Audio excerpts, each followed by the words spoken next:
আসসালামু আলাইকুম। হালকেনস্টাইন HSC academic যুক্তিবিদ্যা দ্বিতীয় বছর কোর্সে আপনাদের সকলকে স্বাগতম। আমি জারিন তাসনিম মুরবি, পড়াশোনা করছি ঢাকা বিশ্ববিদ্যালয়ে। আজকে আমাদের আলোচনার বিষয় হচ্ছে আরোহের প্রকারভেদ। আমরা আজকে জানব আরোহ অ্যাকচুয়ালি কয় প্রকার ও কী কী, এবং আরোহের বৈশিষ্ট্যগুলো আসলে কী কী, এবং সেগুলোর মাধ্যমে আমরা কীভাবে একটা যুক্তিবাক্যকে আরোহের কোন ধাপে ফেলতে পারি এবং কোনগুলো আরোহের ধাপ নয় সে সম্পর্কে। চলুন শুরু করা যাক।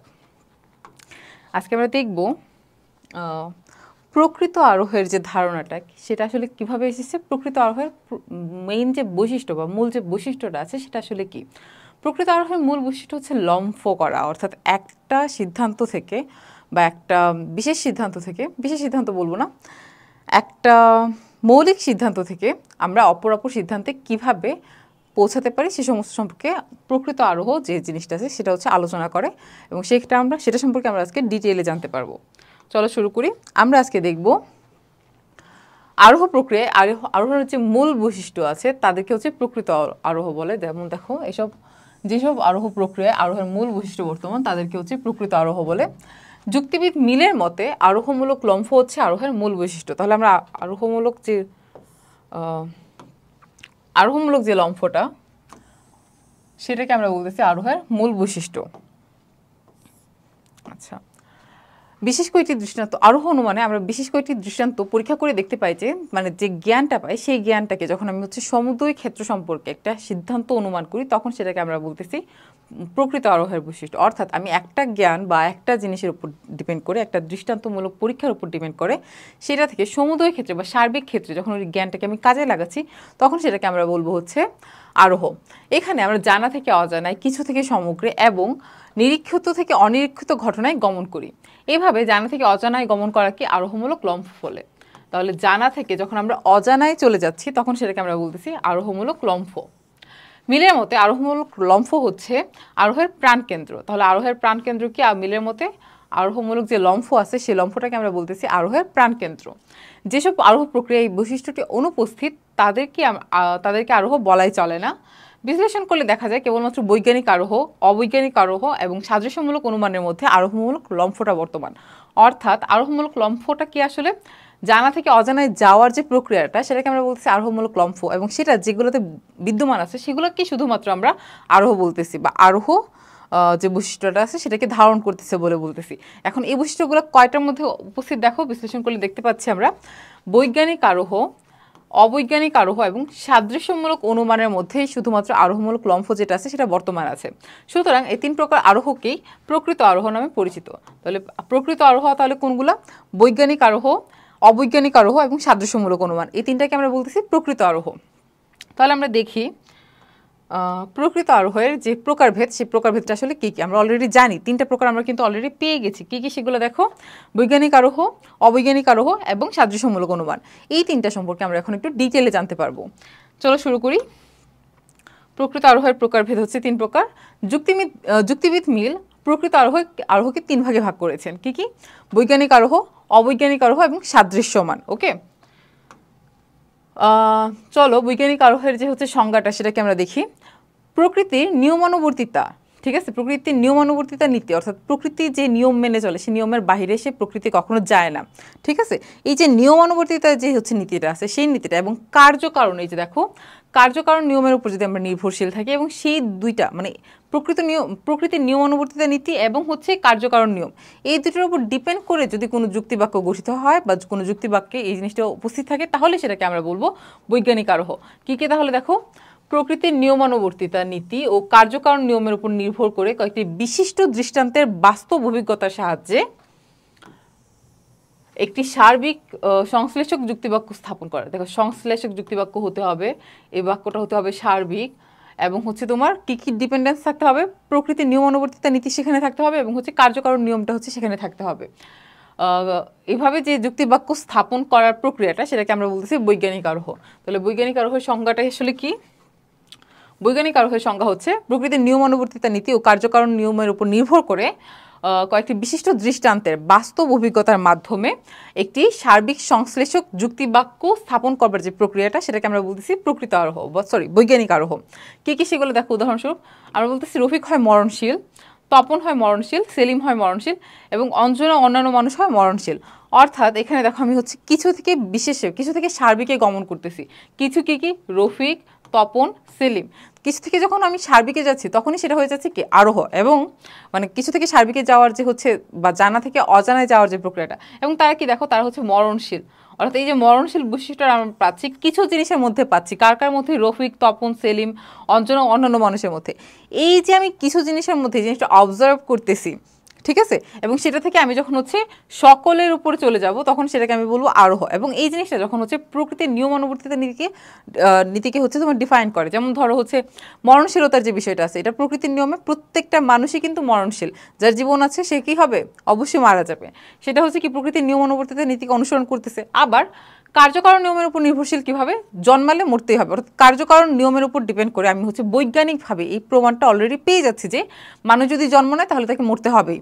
সো এই দুইটার উপর ডিপেন্ড করে, এবং আমি কিছু বাস্তব অভিজ্ঞতা পেলাম যে রফিক মরণশীল, তপন মরণশীল, সেলিম মরণশীল। তারা হয়তো দেখো ধরো এই যে রফিক, তপন, সেলিম নামে যে মানুষরা তারা জন্মগ্রহণ করেছিল এবং মারা গেছে। এটা কি বাস্তব দৃষ্টান্ত। সো বাস্তব অভিজ্ঞতা বা বাস্তব দৃষ্টান্তের উপর নির্ভর করে এখন আমি সার্বিকে যাব। সার্বিকটা কি? এই দেখো সকল মানুষের ক্ষেত্রে আমি হচ্ছে এই উদাহরণ তিনটাকে কাজে লাগিয়ে ফেলতে পারছি। তাহলে সার্বিকে যাচ্ছে এবং সংশ্লেষক যুক্তিবাক্য স্থাপন করতেছি। সংশ্লেষক বিষয়টা আসলে কি?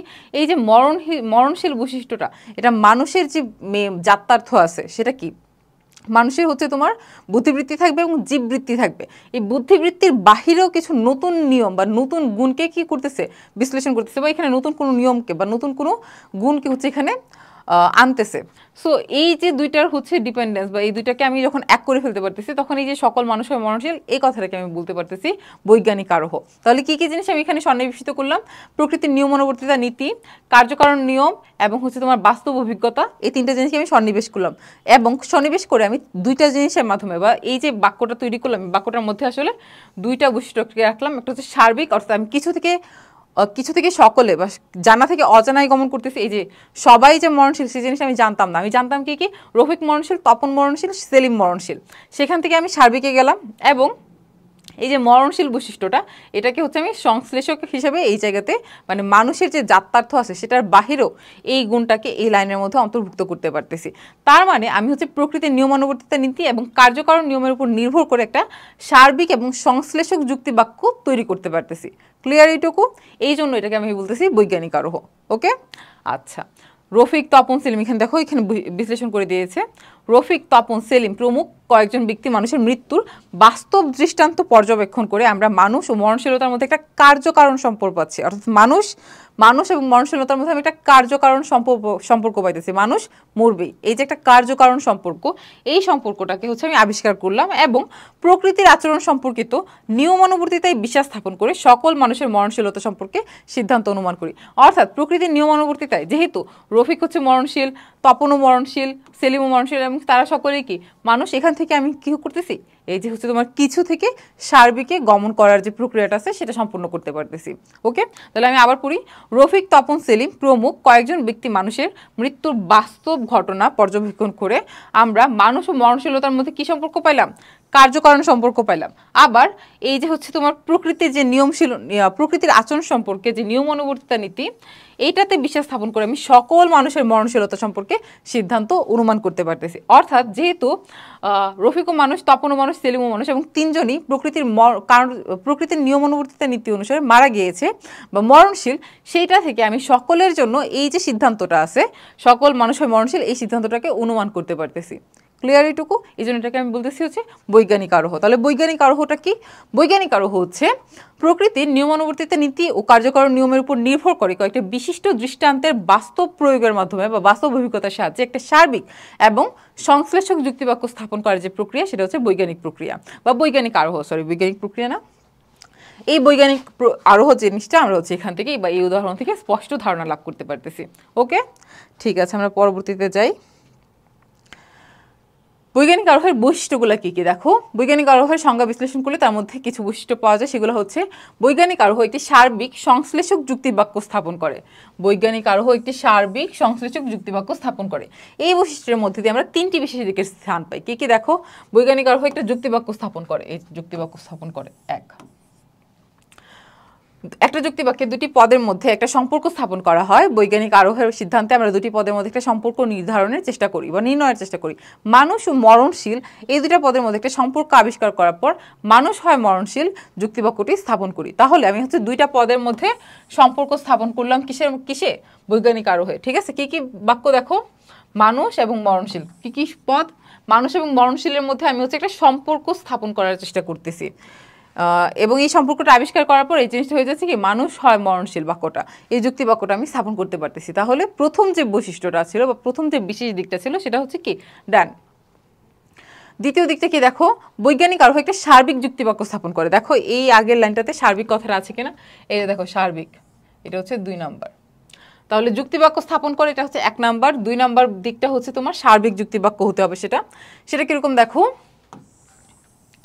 বৈজ্ঞানিক আরোহ যে যুক্তিবাক্যটি স্থাপন করে তার সব ক্ষেত্রে একটা সার্বিক যুক্তিবাক্য, বিশেষ যুক্তিবাক্য না। অর্থাৎ বিশেষ যুক্তিবাক্য কি করে, কিছু বৈশিষ্ট্যকে হচ্ছে তোমার বিশ্বায়িত করে বা কিছু বৈশিষ্ট্যকে যুক্তিবাক্যে উপস্থাপন করে। কিন্তু এই যে যুক্তিবাক্যটা হবে যেটা প্রকৃত আরোহ, সেটা কি করবে, বা বৈজ্ঞানিক আরোহ সেটা কি করবে, সেটা হচ্ছে একটা সার্বিক যুক্তিবাক্য স্থাপন করবে। অর্থাৎ দেখো একটা সার্বিক যুক্তিবাক্যে বিধেয় পদটি তার উদ্দেশ্য পদের সমগ্র বাক্যার্থের উপর আরোপিত হয়।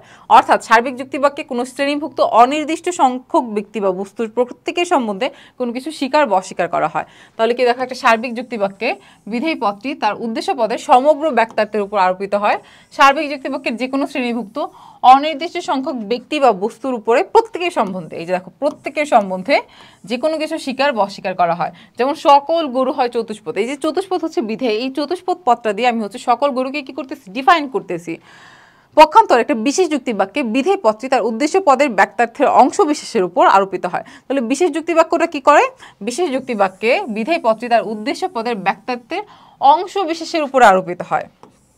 অর্থাৎ বিশেষ যুক্তিবাক্যে আমি কি করি, একটা যে হচ্ছে আমার উদ্দেশ্য পদটা আছে সেটা কিছু অংশ বা বিশেষ কিছু অংশকে ডিফাইন করার চেষ্টা করি ওই যুক্তিবাক্যের মাধ্যমে, বিশেষ যুক্তিবাক্যের মাধ্যমে। কিন্তু আমি যখন সার্বিক যুক্তিবাক্য বলতেছি তখন হচ্ছে বিধেয় পদটা উদ্দেশ্য পদের সমগ্র যে হচ্ছে ব্যাপারটা আছে বা সমগ্র বাক্যার্থের মানে ওই পুরাটা বাক্যার্থকেই সে কভার করবে, সেটাকে আমরা বলতেছি সার্বিক যুক্তিবাক্য। যেমন হচ্ছে সকল গরু হয় চতুষ্পদ, চতুষ্পদটা কি বিধেয়, এই চতুষ্পদ পদটা দিয়ে আমি সমস্ত গরুর যে বৈশিষ্ট্য আছে সেটাকে প্রকাশ করতেছি না, এটাই হচ্ছে সমগ্র বাক্যার্থ। কিন্তু কিছু কিছু বৈশিষ্ট্য যদি প্রকাশ করতাম তখন সেটা হয়ে যেত কি বিশেষ বাক্যার্থ। ক্লিয়ার? যেমন কিছু ফুল হয় সাদা, তাহলে এই যে সাদা বৈশিষ্ট্য বা সাদা বিধেয় পদটা দিয়ে আমি কি করলাম, কিছু ফুলকে ডিফাইন করলাম, কিন্তু সমস্ত ফুলকে ডিফাইন করতে পারতেছি না, কারণ ফুলের মধ্যে কি অনেক ধরনের কালার ভেরিয়েশন আছে, অনেক ধরনের কি অন্যান্য বৈশিষ্ট্য আছে, তাই না? বৈজ্ঞানিক আরো হয় আমরা কিছু মানুষকে মরতে দেখে সকল মানুষের মৃত্যু সম্বন্ধে অনুমান করি। তাহলে কিছুকে মরতে দেখে সকলকে অনুমান করতেছি। অর্থাৎ মরণশীলতা গুণটিকে সমগ্র মানব জাতির ক্ষেত্রে স্বীকার করে সকল মানুষ হয় মরণশীল, এই সার্বিক যুক্তিবাক্যটা আমরা স্থাপন করতেছি। আচ্ছা, বৈজ্ঞানিক আরোহ একটা সংশ্লেষক যুক্তিবাক্য, এই যে দেখো সংশ্লেষক যুক্তিবাক্য স্থাপন করে। এটাও কিন্তু কি আমাদের প্রথম যে লাইনটা ছিল সেই লাইনটাতে উপস্থিত ছিল। আমরা যদি প্রথম লাইনটাতে আবার যাই তাহলে দেখতে পাবো, এই যে দেখো এটা ছিল 1 নম্বর, এটা ছিল 2 নম্বর, এই যে হচ্ছে সংশ্লেষক কথাটা, এটা হচ্ছে 3 নম্বর দিক বা 3 নম্বর বৈশিষ্ট্য। ওকে, চলো আমরা পড়ায় ফিরে যাই। বৈজ্ঞানিক আরোহ যে সার্বিক যুক্তিবাক্য স্থাপন করে তা একটা সংশ্লেষক যুক্তিবাক্য, বিশ্লেষক যুক্তিবাক্য নয়। আচ্ছা, বিশ্লেষক যুক্তিবাক্য কি করে দেখো, বিশ্লেষক যুক্তিবাক্যে বিধেয়টি শুধুমাত্র উদ্দেশ্যের যাত্রার্থ বা তার অংশবিশেষকে উল্লেখ করে। একটি বিশ্লেষক যুক্তিবাক্যে বিধেয়টি শুধুমাত্র উদ্দেশ্যের যাত্রার্থ বা তার অংশবিশেষকে উল্লেখ করে। যেমন সকল মানুষ হয় বুদ্ধিবৃত্তি সম্পন্ন, সকল মানুষ হয় বুদ্ধিবৃত্তি সম্পন্ন। এই যে বুদ্ধিবৃত্তি সম্পন্ন কথাটা, এই বুদ্ধিবৃত্তি সম্পন্নটা মানে বুদ্ধিবৃত্তি কথাটা শুধুমাত্র যাত্রার্থকে হচ্ছে তোমার বিশ্বায়িত করতেছে বা যাত্রার্থকেই প্রকাশ করতেছে। কিন্তু যখন এরকম হবে যে যাত্রার্থকে প্রকাশ করতেছে তখন আমরা সেটাকে বলবো বিশ্লেষক যুক্তিবাক্য। কিন্তু এমন যদি হয় যে যাত্রার্থ বাদেও নতুন কোনো গুণ বা নতুন কোনো কোয়ালিটিকে প্রকাশ করতেছে তখন আমরা সেটাকে বলবো সংশ্লেষক যুক্তিবাক্য। চলো দেখি, এই যে কিন্তু একটা সংশ্লেষক যুক্তিবাক্যে যাত্রার্থ বহির্ভূত নতুন কোনো গুণের কথা উল্লেখ থাকে। তাহলে সংশ্লেষক যুক্তিবাক্যে কি থাকে, যাত্রার্থ বহির্ভূত নতুন কোনো গুণের উল্লেখ থাকে।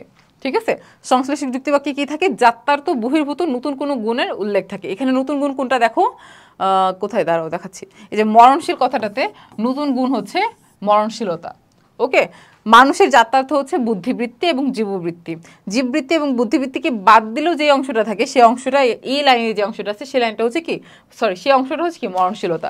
অর্থাৎ বুদ্ধিবৃত্তিতে বাদেও হচ্ছে তোমার মরণশীলতা কথাটাকে আমি নতুনভাবে বা মরণশীল গুণটাকে নতুনভাবে এখানে ইনক্লুড করতেছি, এই জন্য এটাকে বলতেছে সংশ্লেষক বা সংশ্লেষক যুক্তিবাক্য। ক্লিয়ার? আচ্ছা, সুতরাং এটি একটি সংশ্লেষক যুক্তিবাক্য। ওকে, বৈজ্ঞানিক আরোহ আরেকটা বৈশিষ্ট্য হচ্ছে বৈজ্ঞানিক আরোহ বাস্তব ঘটনা বা বাস্তব ঘটনার পর্যবেক্ষণের উপর নির্ভর করে। বৈজ্ঞানিক আরোহ বাস্তব ঘটনা পর্যবেক্ষণের উপর নির্ভর করে। বৈজ্ঞানিক আরোহে যে সার্বিক সিদ্ধান্তটি স্থাপন করা হয় তা নির্ভর করে কয়েকটি বিশেষ দৃষ্টান্ত পরীক্ষণ বা নিরীক্ষণের উপর, একেই বলে ঘটনা পর্যবেক্ষণ। তাহলে তোমাকে যদি প্রশ্ন করে যে ঘটনা পর্যবেক্ষণ বলতে আসলে কি বোঝায়, তখন তোমার উত্তর কি হবে? দেখো, বৈজ্ঞানিক আরোহে যে সার্বিক সিদ্ধান্তটি স্থাপন করা হয় তা নির্ভর করে কয়েকটি বিশেষ দৃষ্টান্ত পরীক্ষণ বা নিরীক্ষণের উপর। অর্থাৎ তুমি কিছু বিশেষ দৃষ্টান্ত পরীক্ষা করবা বা নিরীক্ষণ করবা, সেটা করাকেই বলা হচ্ছে যে ঘটনা পর্যবেক্ষণ। ক্লিয়ার? তাহলে তোমাকে যদি কোয়েশ্চেন করে ঘটনা পর্যবেক্ষণ কাকে বলে, এখন তুমি এটার উত্তর জানো। ঘটনা পর্যবেক্ষণ কি? যখন তুমি বৈজ্ঞানিক আরোহে যে সার্বিক সিদ্ধান্তটি স্থাপন করা হবে তা নির্ভর করবে কয়েকটা বিশেষ ঘটনা নিরীক্ষণ বা পরীক্ষণের উপর। যখন তুমি ওই ঘটনা নিরীক্ষণ বা পরীক্ষণ করতেছো, তখনই আসলে তুমি কি করতেছো? ঘটনা পর্যবেক্ষণ করতেছো। ওকে, পরীক্ষণ বা নিরীক্ষণের সাহায্যে আমরা বাস্তব জগতের বিশেষ বিশেষ ঘটনা সম্বন্ধে জ্ঞান লাভ করি। এই বাস্তব জ্ঞানের উপর ভিত্তি করে আমরা শেষ পর্যন্ত একটা সার্বিক সিদ্ধান্ত স্থাপন করি। তাহলে পরীক্ষণ বা নিরীক্ষণের মাধ্যমে আমরা কি করি? বিশেষ বিশেষ ঘটনা সম্পর্কে জ্ঞান লাভ করি। ওই বাস্তব জ্ঞানের উপর ভিত্তি করে আমি হচ্ছে শেষ পর্যন্ত একটা সার্বিক সিদ্ধান্ত স্থাপন করি। অর্থাৎ ছোটো ছোটো জিনিসে হয়তো আমি ওই যে কিছু থেকে সমগ্রে যাওয়ার যে প্রক্রিয়াটা, আরোহের যে মূল বৈশিষ্ট্য, সেটা বাস্তব জ্ঞানের উপর ভিত্তি করে আমি ছোটো ছোটো কিছু জিনিসের উপর বাস্তব জ্ঞানের উপর ভিত্তি করে একটা সার্বিক সিদ্ধান্তে উপনীত হই, এবং সেই সার্বিক সিদ্ধান্তটাই হচ্ছে কি তোমার ঘটনা পর্যবেক্ষণের উপর নির্ভরশীল একটা সার্বিক সিদ্ধান্ত বা সার্বিক যুক্ত বাক্য। যেমন রহিম, করিম প্রভৃতি কয়েকজন ব্যক্তি মানুষের মৃত্যুর বাস্তব ঘটনাকে পর্যবেক্ষণ করে আমরা সকল মানুষের মরণশীলতা কি করতেছি? অনুমান করতেছি। এর থেকে বোঝা যায় যে বৈজ্ঞানিক আরোহের লক্ষ্য বস্তুগত সত্যতাকে অর্জন করা। এর সিদ্ধান্ত রূপে যে সার্বিক যুক্তি বাক্যটি স্থাপন করা হয় তা বাস্তব ঘটনার পর্যবেক্ষণের উপর নির্ভরশীল। তাহলে আমি হচ্ছে বৈজ্ঞানিক আরোহে সবসময় কি করব? বাস্তব ঘটনা পর্যবেক্ষণ করে তারপর সিদ্ধান্তে আসবো। ওকে, তাই বাস্তব ঘটনার সাথে মিল থাকে বলে সিদ্ধান্তটি বস্তুগতভাবে সত্য হয়। বাস্তব ঘটনাগুলির সাথে মিল থাকে বলে সিদ্ধান্তটি বস্তুগতভাবে সত্য হয়। সমস্ত আরোহ অনুমানের বা সমস্ত আরোহ যে হচ্ছে তোমার অনুমান যেগুলো আছে সেগুলো যে সত্য হবে সেরকম কিন্তু না। আমরা পরবর্তীতে এই জিনিসের সম্পর্কে আরও ডিটেলে জানবো। কিন্তু বৈজ্ঞানিক আরোহে যে বাস্তব ঘটনাগুলো বা বৈজ্ঞানিক আরোহের মাধ্যমে যে সিদ্ধান্তগুলো আমরা নিই, সেই সিদ্ধান্তগুলো সাধারণত বা বস্তুগতভাবে সত্যই হয়, কারণ আমি বাস্তব ঘটনা নিরীক্ষণ করে তোমার হচ্ছে বৈজ্ঞানিক প্রক্রিয়ায় সেটাকে প্রমাণ করে তারপরে হচ্ছে আমি সিদ্ধান্তটা নিচ্ছি। এই জন্য এটার হচ্ছে তোমার বস্তুগতভাবে সত্য হওয়ার যে প্রবাবিলিটি আছে সেটা অনেক বেশি, বলা যায় 100%ই। ওকে, বৈজ্ঞানিক আরোহ একটি আরোহমূলক লম্ফ বা সংকট বর্তমান থাকে। অর্থাৎ আমি যখন কিছু থেকে সার্বিকে লাফ দিচ্ছি, জাম্প করতেছি, আমি কিছু কিছু জিনিসের উপর ডিপেন্ড করে সার্বিকে লাফ দিচ্ছি। ধরো আমি এরকম যদি বলি রহিম মরণশীল, করিম মরণশীল, উর্বি মরণশীল, কিন্তু অমুক হচ্ছে এখনো মরে নাই, অমুকের মরণশীলতা নাই। ধরো একটা মানুষ হয়তো মরে নাই, সাপোজ হয় না এরকম, কিন্তু ধরে নাও যে সে মরে নাই বা মরবে না, কখনোই মরবে না, আমরা জানি। এরকম যদি হয় তাহলে সেটা কি হবে? সেটা একটা রিস্ক না? আমি যে কিছু কিছু মানুষের উপর ডিপেন্ড করে তাদের সবার ব্যাপারে একটা সিদ্ধান্ত নিয়ে নিলাম, এই জিনিসটা একটা রিস্কে পড়ে গেল না? কারণ সবার ক্ষেত্রে তো এই জিনিসটা সত্য নাও হতে পারে, রাইট? এই জিনিসটার কথা এখানে বলছে যে বৈজ্ঞানিক আরোহ একটি আরোহমূলক লম্ফ বা সংকট বর্তমান থাকে, একটা রিস্ক বর্তমান থাকে, ইন্ডাকটিভ লিপ। বৈজ্ঞানিক আরোহে আমরা কিছু থেকে সকলে, জানা থেকে অজানায়, নিরীক্ষিত থেকে অনিরীক্ষিতে, বিশেষ থেকে সামান্যে পদার্পণ করি। আমরা প্রথমে কয়েকটি বিশিষ্ট ঘটনাকে প্রত্যক্ষ করে যে জ্ঞান পাই তার উপর নির্ভর করে অতীত, বর্তমান ও ভবিষ্যতের সমুদয় ঘটনা সম্বন্ধে একটি সার্বিক সিদ্ধান্ত অনুমান করি। বৈজ্ঞানিক আরোহে আমরা কি কাজ করি? তাহলে এটা ক্লিয়ার হয়েছে?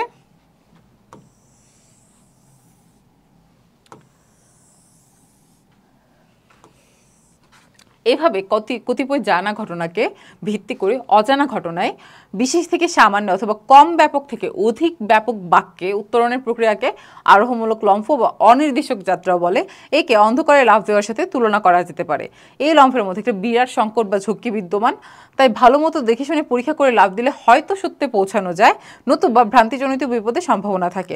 অর্থাৎ তুমি যদি পরীক্ষা না করে বা তুমি যদি ভালো মতো দেখে হচ্ছে এই জিনিসটার সিদ্ধান্তে লাফ না দাও বা জাম্প না করো, তাহলে এরকম হইতে পারে যে তুমি একটা ভুল সত্য বা একটা ভুল জিনিসকে সত্য বলে অনুমান করে নিচ্ছ। সো ওই রিস্কটা এখানে হচ্ছে বর্তমান থাকে।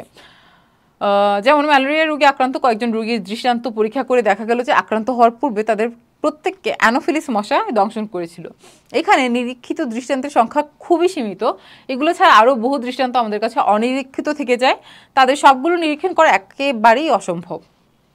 এরূপ অবস্থায় কতিপয় দৃষ্টান্তের জ্ঞানের উপর ভিত্তি করে আমরা একটা লম্ফ দিয়ে জ্ঞাত ও অজ্ঞাত সব দৃষ্টান্ত সম্বন্ধে সকল ক্ষেত্রে অ্যানোফিলিস মশার দংশনই ম্যালেরিয়া রোগের কারণ এই সার্বিক সিদ্ধান্তটি অনুমান করি। এক্ষেত্রে জানা থেকে অজানায় গমনের যে হচ্ছে প্রক্রিয়াটা, সেটাই হচ্ছে কি আরোহমূলক লম্ফ। তাহলে জানা থেকে অজানায় গমনের যে প্রক্রিয়াটা, সেটাই হচ্ছে কি আরোহমূলক লম্ফ। যুক্তিবিদ মিল ও ব্যানের মতে আরোহমূলক লম্ফ হচ্ছে আরোহের মূল বৈশিষ্ট্য। এই বৈশিষ্ট্যটি উপস্থিত থাকায় তারা হচ্ছে বৈজ্ঞানিক আরোহকে প্রকৃত আরোহ নামে আখ্যায়িত করেছেন। এই লক্ষণের জন্যই প্রকৃত আরোহ তথাকথিত যে আরোহগুলো আছে সেগুলো থেকে ভিন্ন। বৈজ্ঞানিক আরোহ বিজ্ঞানের দুটি মৌলিক নিয়ম তথা প্রকৃতির নিয়ম অনুবর্তিতা নীতি এবং হচ্ছে তোমার কার্যকারণ নিয়মের উপর নির্ভর করে। বৈজ্ঞানিক আরোহে আমরা মাত্র কয়েকটি দৃষ্টান্ত পরীক্ষা করে একটি সার্বিক সিদ্ধান্তে অনুমান করি। কিন্তু প্রশ্ন হলো কিসের উপর নির্ভর করে বা ভিত্তি করে আমরা এভাবে কতিপয় থেকে সমুদয়ে যেতে পারি।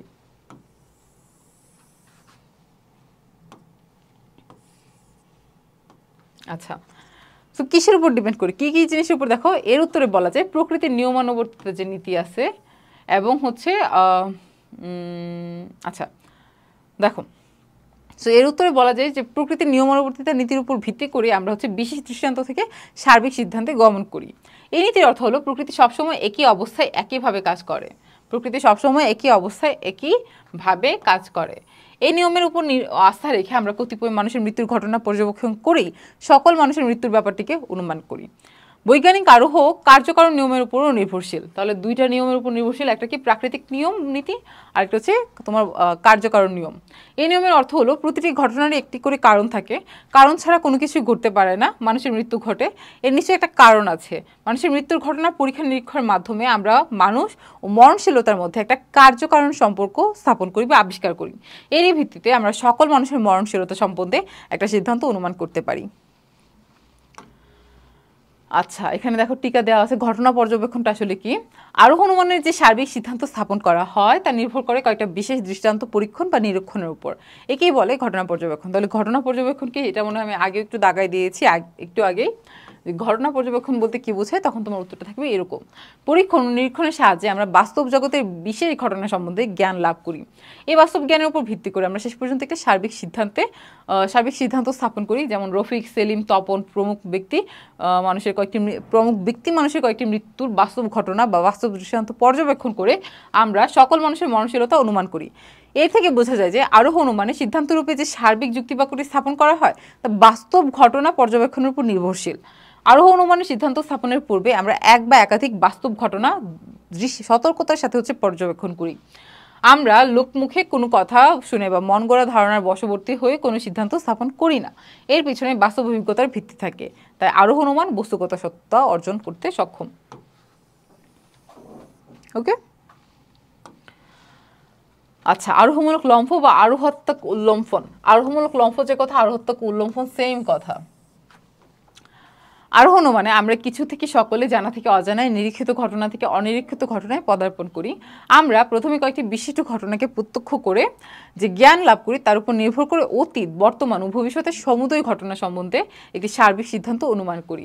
এইভাবে কতিপয় জানা ঘটনাকে ভিত্তি করে অজানা ঘটনায় যাওয়াকে বলে আরোহমূলক লম্ফ বা অনির্দেশ যাত্রা।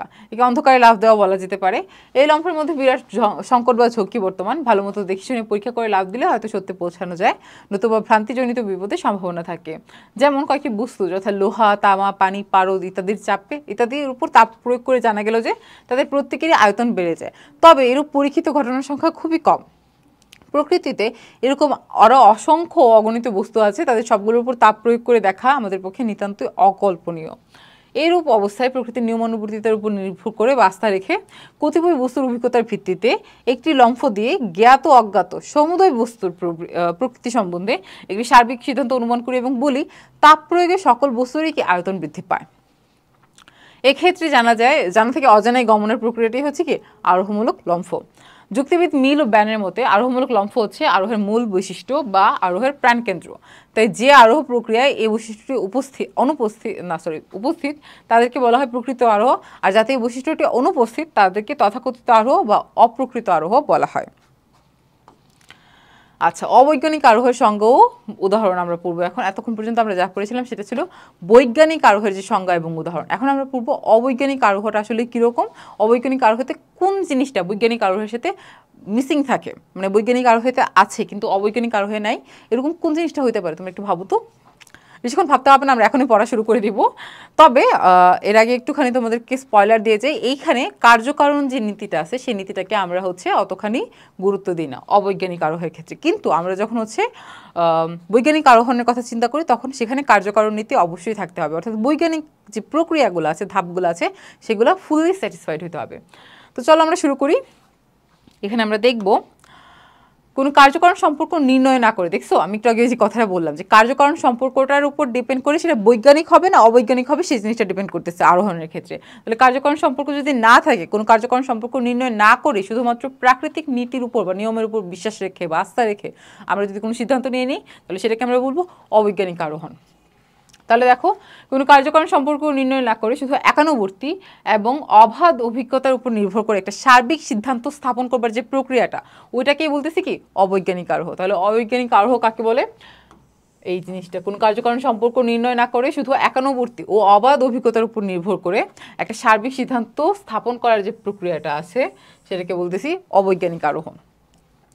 অবৈজ্ঞানিক আরোহে আমরা আমাদের দৈনন্দিন অভিজ্ঞতালব্ধ জ্ঞানের উপর ভিত্তি করে একটা সার্বিক সিদ্ধান্ত অনুমান করি, অর্থাৎ শুধুমাত্র যে ডেইলি এক্সপিরিয়েন্স আছে সেই এক্সপিরিয়েন্সের মাধ্যমে আমরা যে নলেজ গেইন করতেছি ওইটার উপর ডিপেন্ড করে আমরা যে সিদ্ধান্ত আছে সেই সিদ্ধান্তটা অনুমান করি। যদি আমরা কোনো একটি বিষয়ে সবসময় একইভাবে অভিজ্ঞতা লাভ করতে থাকি এবং কখনোই তার বিরোধী কোনো অভিজ্ঞতার সম্মুখীন না হই, তাহলে অবাধ ও ব্যতিক্রমহীন অভিজ্ঞতার উপর ভিত্তি করে অভিজ্ঞতার ভিত্তিতে উক্ত বিষয় সম্বন্ধে আমরা একটা সার্বিক সিদ্ধান্ত স্থাপন করতে পারি। এরূপ আরোহের মূল কথা হলো এ ধরনের ঘটনা সর্বদাই ঘটতে দেখেছি, এর বিপরীতে কোনো দৃষ্টান্ত কখনো চোখে পড়েনি, সুতরাং এই ধরনের ঘটনা সব ক্ষেত্রেই সত্য। তাহলে এখানে এটাই হচ্ছে কি এই ধরনের অবৈজ্ঞানিক আরোহের মূল কথা। অবৈজ্ঞানিক আরোহে সিদ্ধান্ত স্থাপন করবার পূর্বে আমরা শুধু প্রকৃতির নিয়মানুবর্তিতা নীতির উপর নির্ভর করি, ঘটনাবলীর মধ্যে কোনো কার্যকারণ সম্পর্ক স্থাপন করার চেষ্টা করি না। উদাহরণস্বরূপ, যদুর আমাদের অভিজ্ঞতা যায় আমরা শুধু কালো রঙের কাকই দেখেছি, ভিন্ন কোনো রঙের কাক কখনো আমাদের চোখে পড়েনি, সুতরাং কাকের রং সম্বন্ধে আমাদের এই অবাধ ব্যতিক্রমহীন যে অভিজ্ঞতা আছে সেটার উপর ডিপেন্ড করে আমরা অনুমান করতে পারি যে সকল কাক হয় কি কালো। যুক্তিবিদ মিল অবৈজ্ঞানিক আরোহকে প্রকৃত আরোহ বলে আখ্যায়িত করেছেন কারণ এতে আরোহের মূল বৈশিষ্ট্য অর্থাৎ আরোহমূলক লম্ফ বিদ্যমান, অর্থাৎ আমি আমার এক্সপিরিয়েন্সে যতগুলো কাক দেখছি সেই সবগুলো কাক মানে সেই কাকগুলোর উপর ডিপেন্ড করে আমি সমস্ত কাককে বা কাক প্রজাতিটা কি কালো হিসেবে বা কালো রঙের প্রজাতি হিসেবে ধরে নিচ্ছি। এই জন্য এটা কি প্রকৃত আরোহ, অর্থাৎ আমি কিছু থেকে সার্বিকে গমন করতেছি। এই প্রকার আরোহকে অবৈজ্ঞানিক আরোহ বলা হয় কেননা এতে বিজ্ঞানের গুরুত্বপূর্ণ কার্যকারণ নিয়মের প্রয়োগ অনুপস্থিত। এতে আমরা সিদ্ধান্ত স্থাপনের পূর্বে ঘটনাবলীর মধ্যে কোনো কার্যকারণ সম্পর্ক প্রতিষ্ঠা করবার চেষ্টা করি না। অবৈজ্ঞানিক আরোহকে সহজ গণনামূলক আরোহ বলা হয়। অবৈজ্ঞানিক আরোহকে কি বলা হয়? সহজ গণনামূলক আরোহ। ইন্ডাকশন পার সিম্পল ইনুমেরেশন। আচ্ছা, কারণ এতে কতগুলো দৃষ্টান্ত গণনার সহজ ভিত্তিতে সিদ্ধান্ত অনুমান করা হয়। এরূপ আরোহকে লৌকিক আরোহ বলা হয়। লৌকিক আরোহ কথাটা হচ্ছে বেশি প্রচলিত, কেননা সাধারণ লোক এই সহজ সরল পদ্ধতি অনুসারেই অনুমান করে থাকে। অবৈজ্ঞানিক আরোহের মাধ্যমে প্রাপ্ত সিদ্ধান্ত সত্যতার নিশ্চয়তা প্রদান করতে পারে না, কারণ এখানে দুটি ঘটনার মধ্যে কোনো কার্যকারণ সম্পর্ক নির্ণয় না করেই নিছক অবাধ যে তোমার এক্সপিরিয়েন্স আছে বা অভিজ্ঞতা আছে সেটার উপর ভিত্তি করেই আমার সিদ্ধান্ত অনুমান করা হয়। তাই এর সিদ্ধান্ত সম্ভাব্য অর্থাৎ অ্যাকুরেট না, মানে তোমার এটা তোমার সম্ভাব্য, হতেও পারে আবার নাও হতে পারে। যেমন সব কাকই কিন্তু কালো হয় না, অস্ট্রেলিয়ায় কিছু কাক আছে যারা সাদা, তার মানে আমি এই যে কাকের ব্যাপারে যে সিদ্ধান্তটা নিলাম এই সিদ্ধান্তটা কি পুরোপুরি সত্য না, কিন্তু আমার দেশে যত কাক আছে তাদের জন্য কিন্তু সত্য। অর্থাৎ এইভাবে আমি অবৈজ্ঞানিক প্রক্রিয়াতে যেই সিদ্ধান্তগুলো নিব সেগুলো সবসময় সত্য নাও হতে পারে, এই জন্য এটাকে বলা হচ্ছে সম্ভাব্য। ওকে, আচ্ছা, অবৈজ্ঞানিক আরোহের সংজ্ঞা প্রকৃতি বিশ্লেষণ করলে তাদের মধ্যে নিম্নের বৈশিষ্ট্যগুলো পাওয়া যায়। অবৈজ্ঞানিক আরোহ একটি সার্বিক যুক্তিবাক্য স্থাপন করে। অবৈজ্ঞানিক আরোহ যে যুক্তিবাক্যটি স্থাপন করে তার সব ক্ষেত্রে একটা সার্বিক যুক্তিবাক্য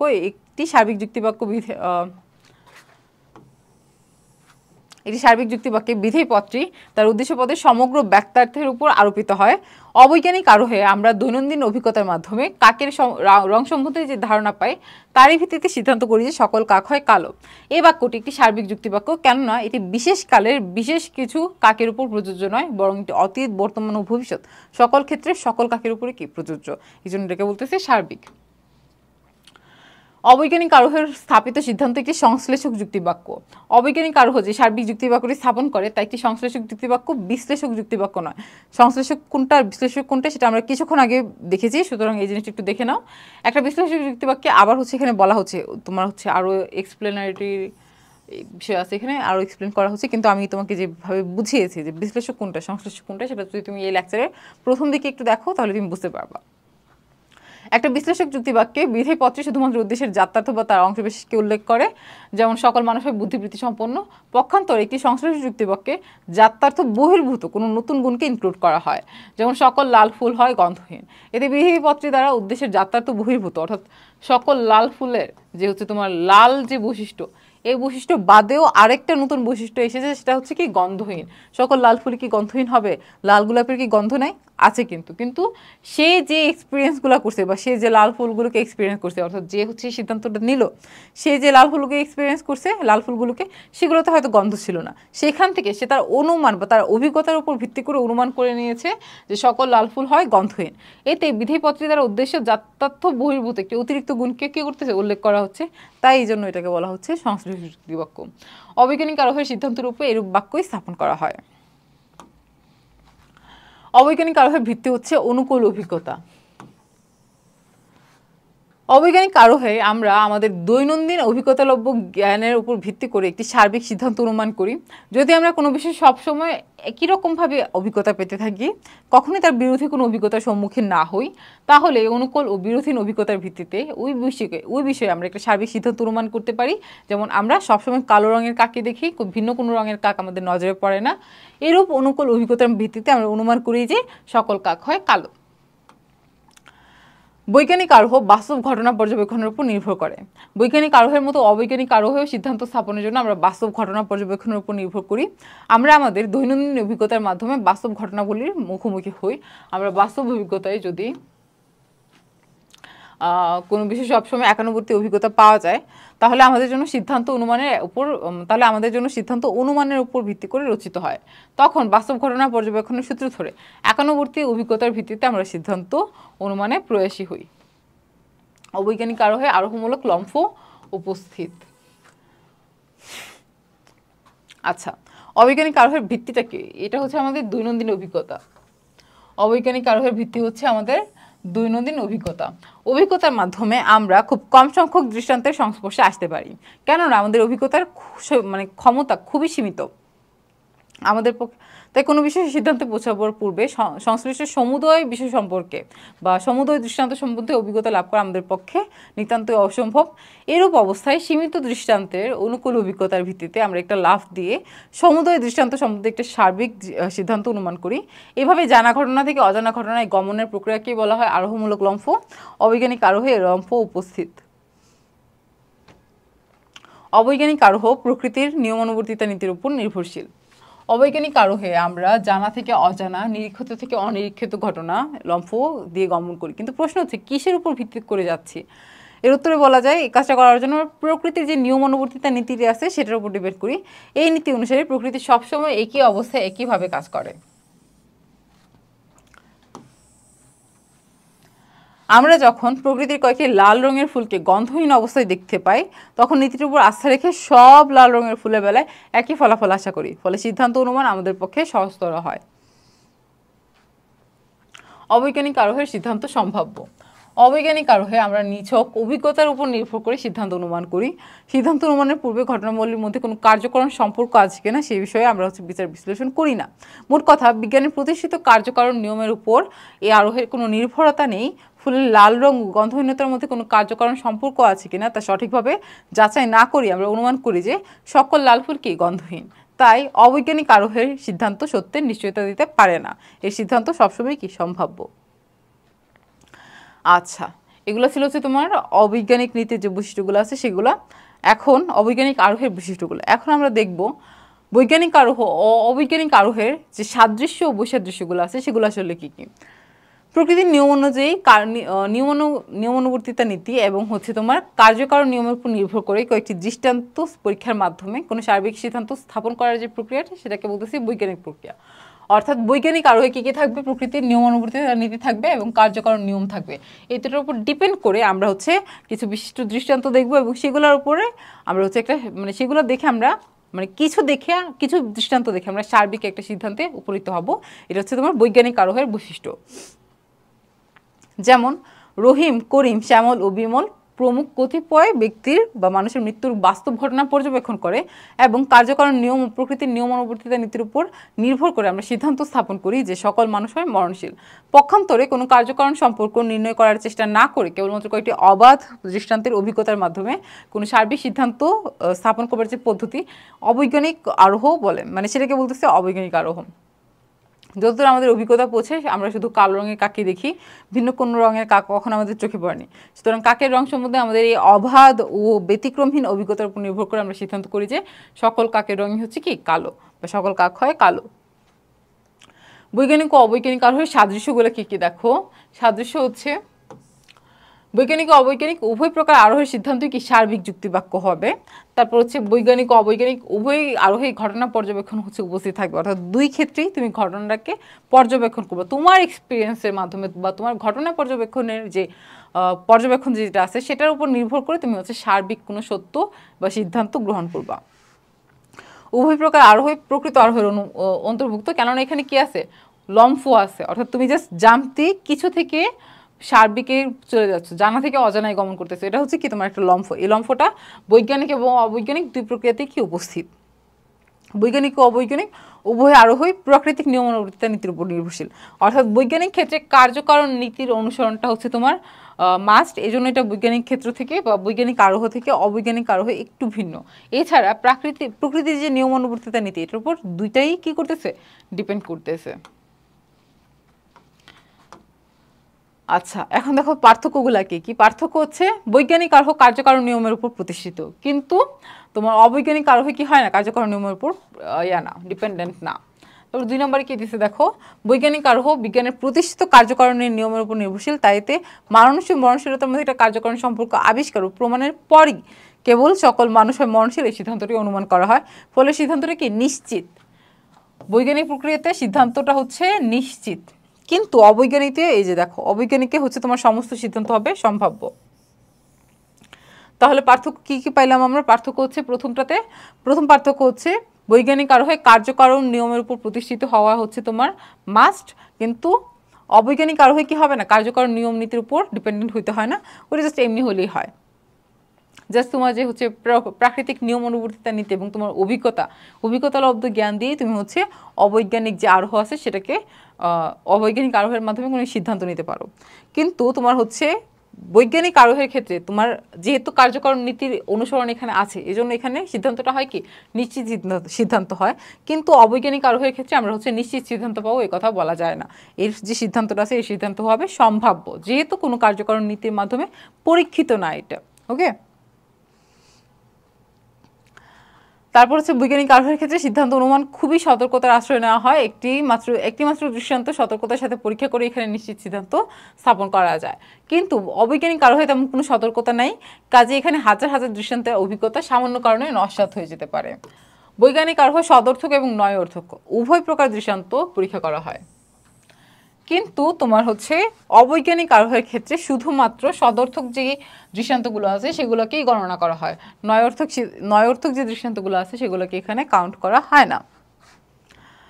তবে বৈজ্ঞানিক আরোহ একটা জটিল প্রক্রিয়াতে কার্যকরণ সম্পর্ক নির্ণয়ের জন্য পরীক্ষণাত্মক পদ্ধতি অনুসরণ করা হয় এবং অপনয়ন সূত্রের মাধ্যমে অপ্রাসঙ্গিক ঘটনাবলী বাদ দিয়ে দেওয়া হয়, প্রকৃত ঘটনার উপর দৃষ্টি নিবদ্ধ করা হয়। এতে অনেকগুলো ধাপ যথা পর্যবেক্ষণ, বিশ্লেষণ, অপনয়ন, প্রকল্প প্রণয়ন, সামান্যীকরণ ইত্যাদি অতিক্রম করতে হয়। কিন্তু অবৈজ্ঞানিক আরোহে একটি সহজ সরল প্রক্রিয়াতে ওইসব ঝামেলা টামেলা নাই, কোনো বিপরীত দৃষ্টান্ত না ঘটতে দেখলে এতে কয়েকটি অবাধ অভিজ্ঞতার মাধ্যমে দ্রুতই সিদ্ধান্ত নিয়ে নেওয়া যায়। তাহলে একটা হচ্ছে সহজ সরল প্রক্রিয়া, একটা হচ্ছে কি জটিল প্রক্রিয়া। জটিল প্রক্রিয়া কোনটা? বৈজ্ঞানিক আরোহ। আর একটু যেটা সহজ সরল ক্রমাগত না, সহজ সরল একটুখানি মানে বৈজ্ঞানিক আরোহের তুলনায় সহজ সরল, সেটাকে আমরা বলবো অবৈজ্ঞানিক আরোহের মাধ্যমে সিদ্ধান্ত গ্রহণ প্রক্রিয়া। বৈজ্ঞানিক আরোহ প্রকৃতির যে নিয়ম নীতি ও নিয়মানুবর্তিত নীতি ও কার্যকরণ নিয়ম উভয় নিয়মের উপর প্রতিষ্ঠিত। এতে ঘটনাবলী পর্যালোচনার সময় কার্যকরণ নিয়মের উপর নির্ভর করা হয়, আর সিদ্ধান্ত স্থাপনের সময় প্রকৃতির নিয়মানুবর্তী নীতির উপর নির্ভর করা হয়। তাহলে দেখো, ঘটনাবলী পর্যালোচনার সময় আমরা কোন নীতির উপর ডিপেন্ড করি? কার্যকরণ নীতি। এই যে ঘটনাবলী পর্যবেক্ষণের সময়। আর হচ্ছে আমি সিদ্ধান্ত স্থাপনের সময় কোন নীতির উপর ডিপেন্ডেন্ট? প্রকৃতির নিয়মানুবর্তিত নীতি। এই যে সিদ্ধান্ত স্থাপনের সময়। ওকে, ফলে এই অনুমান প্রক্রিয়াটি খুবই বিজ্ঞানসম্মত, কিন্তু অবৈজ্ঞানিক আরোহ কেবল প্রকৃতির নিয়মানুবর্তিত নীতির উপর ডিপেন্ড করে বা এটার উপর হচ্ছে তোমার প্রতিষ্ঠিত হয়। এতে কার্যকরণ সম্পর্কের উপর ভিত্তি করে কোনো সিদ্ধান্ত স্থাপন করা হয় না, ফলে এই অনুমান বিজ্ঞানসম্মত নয়।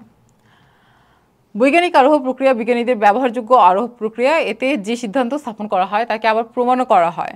এই অনুমান প্রক্রিয়া সাধারণ মানুষের জন্য ব্যবহারযোগ্য নয়, কেবলমাত্র বিশেষ জ্ঞান সম্পন্ন ও বৈজ্ঞানিক জ্ঞানে সমৃদ্ধ ব্যক্তিরাই বৈজ্ঞানিক আরোহের ভিত্তিতে সিদ্ধান্ত প্রতিষ্ঠা করতে পারেন। কিন্তু অবৈজ্ঞানিক আরোহ সাধারণ লোকের ঘটিত আরোহ, এতে সিদ্ধান্ত প্রমাণের কোনো চেষ্টা নেই। তাই সাধারণ মানুষ তাদের স্বাভাবিক যুক্তিশৈলীর বলে এই অনুমান প্রক্রিয়ার ভিত্তিতে খুব সহজেই সিদ্ধান্ত অনুমান করতে পারে। তাই এটি লৌকিক আরোহ নামে পরিচিত। আচ্ছা, এভাবেই হচ্ছে আমরা আমাদের যে প্রাথমিক যে লেকচারটা আছে বা লেকচার 1 আমরা হচ্ছে কমপ্লিট করে নিয়েছি, এবং আশা করি তোমাদের মধ্যে এখন হচ্ছে আরোহ, প্রকৃত আরোহ এবং হচ্ছে তোমার বৈজ্ঞানিক আরোহ এবং হচ্ছে তোমার অবৈজ্ঞানিক আরোহের মধ্যে যে সাদৃশ্য বৈসাদৃশ্য বিদ্যমান, তাদের যে বৈশিষ্ট্যগুলো আছে সেগুলো সম্পর্কে আর কোনো কনফিউশন নেই। এই জিনিসটা তোমাদের কাছে ক্লিয়ার হয়ে গিয়েছে আশা করি। তারপরে যদি তোমাদের কোনো প্রশ্ন থাকে আমাদেরকে প্লিজ আমাদের গ্রুপে জানিও, এবং আমাদেরকে কমেন্ট করতে পারো, আমাদেরকে সরাসরি ইনবক্সে নক করতে পারো। তোমাদের যে কোনো সমস্যার সমাধানে আমরা হালকেনস্টাইন পরিবার আছি তোমাদের সাথে। আমরা মানবিক হালকেনস্টাইন। পড়াশোনা করো খুব ভালোভাবে। আজকের জন্য এইটুকুই। ধন্যবাদ সকলকে। দেখা হবে পরবর্তী লেকচারে। ধন্যবাদ। আসসালামু আলাইকুম।